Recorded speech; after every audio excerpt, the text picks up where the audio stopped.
आदिवासियों की पुरखा स्थली, कर्मस्थली मानगढ़ धाम पर सभी समाजजन, आदिवासी समुदाय, ओबीसी समाज, एससी समाज और माइनॉरिटी समाज के तमाम गणवीरों को इस कर्मस्थली से मैं अपनी ओर से सचेत नमन करना चाहता हूं और उन पुरखों को याद करना चाहता हूं कि वो दिन याद करो जिस समय ऐसी ही लड़ाई लड़ने के लिए, ऐसी ही बिलखंड पृथक राज्य की लड़ाई लड़ने के लिए हमारे पुरखे इकट्ठा हुए थे और हमारे ही कुछ तानाशाही और कुछ ना लड़ने वाले लोग जो घर में बैठ करके हमारे खिलाफ षड्यंत्र रचने वाले लोगों ने हमारे 1500 आदिवासी लोगों को यहाँ मौत के घाट उतार दिया था। वो तो गिनती करी गई थी कि 1500 लोग मारे गए, पर उन लोगों को वहां उस इतिहास को याद करो जो ये पहाड़ी इतनी बड़ी है, कौन कहां गिर करके मर गया और कौन कहां गिर करके मरा, उसके बाद में जानवर खा गए, उनकी गिनती नहीं हुई। मैं तो इतिहास के अंदर दर्ज किया कि 1500 ही आदिवासी मारे गए, पर ये भी हमारे इतिहास के साथ में कहीं न कहीं खिलवाड़ हुआ है साथियों।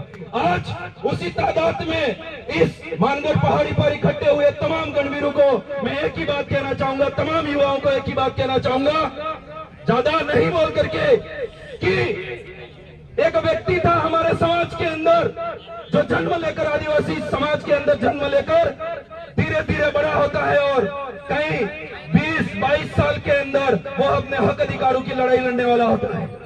कौन जानता था उस व्यक्ति को जो पैदा होगा समाज के अंदर और 20-25 साल की उम्र में बहुत कुछ करके और आज हमें हमारा जमीन जिंदा करने के लिए और इस धरती पर हम मूल मालिक के करके पुकारते अपने आप को। कौन जानता था उस भगवान बिरसा मुंडा को? आप ये बात हमेशा याद रखिए, अपने कानों के अंदर, अपने दिमाग के अंदर याद रखिए।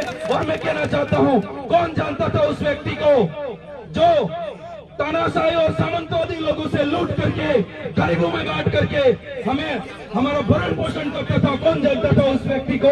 बाद में जाकर उसका नाम टंट्या मामा बिल पड़ा साथियों। ये कहानी उसकी याद रखनी चाहिए हमें।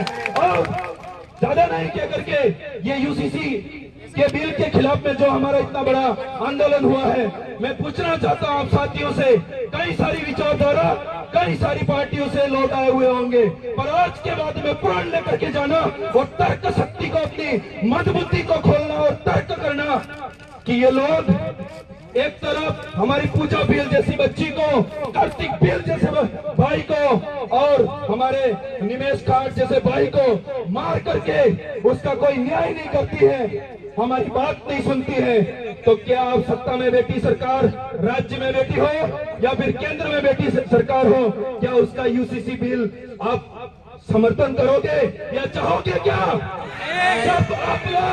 जब आप लोग हम आदिवासियों की कोई बात ही नहीं सुनना चाहते, तो आपका ये यूसीसी बिल लेके जाइए। हमने तैयारी कर दी है, बहुत जल्दी शायद आपको बहुत सारे साथी कहते रहते हैं आपको टिकट भी करवा देंगे थाईलैंड की ओर, ये वहां ले जाकर के पारित कर देना। इसलिए मैं ज्यादा नहीं कह करके अपनी वाणी को विराम देना चाहूंगा और जो युवा यहाँ पर आए हैं आज प्रण लेकर के जाए।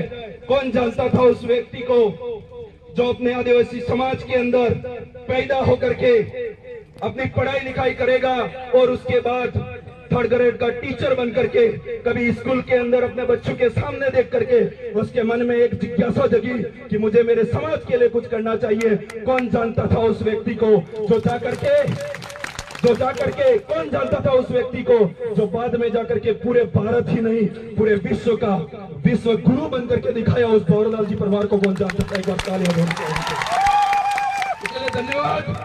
और जो तमाम साथी कम मेहनत करके इस रोड से आए हैं और जो ज्यादा साथी जो इस पहाड़ी से चढ़ करके आए हैं, वो अपना पसीना और अपनी मेहनत याद रख करके जाना और कभी यहाँ की जो ये यात्रा है वो मत भूलना। और उनको राजकुमार जी बता रहे थे, विधायक साहब बता रहे थे कि उनको उस समय ऐसी चाबी लगानी है जो ये हर बार हमारे पास झूठी चाबियां लगा करके विधानसभा में पहुंच जाते हैं, हमें ऐसी चाबी लगानी है इस बार कि इनकी ताले जो है जंग खा जाए, नगोसा भी तोड़वा पड़ी जाए, वो हालत हुई जाए। इसलिए धन्यवाद। और तमाम युवाओं से एक ही आह्वान करना चाहूंगा आदिवासी परिवार के मार्फत, और जो भी तमाम संगठन के साथी आए हैं, ये जो बैनर अगर लग जाता है उसके नीचे सारे संगठन, सारी पार्टियां और सारे बड़े बड़े तमाम जो हम संघर्ष कर रहे हैं संगठन है, वो सारे जीरो हो जाते हैं। तो मैं हम तमाम साथियों को कहना चाहता हूँ, रख हौसला, वो मंजर भी आएगा, तुझ प्यासे के पास ये समंदर भी आएगा। रख आदिवासी परिवार की जाजम पर कदम, तुझे तेरा बिल प्रदेश भी मिलेगा, मिलने का मजा भी आएगा। धन्यवाद।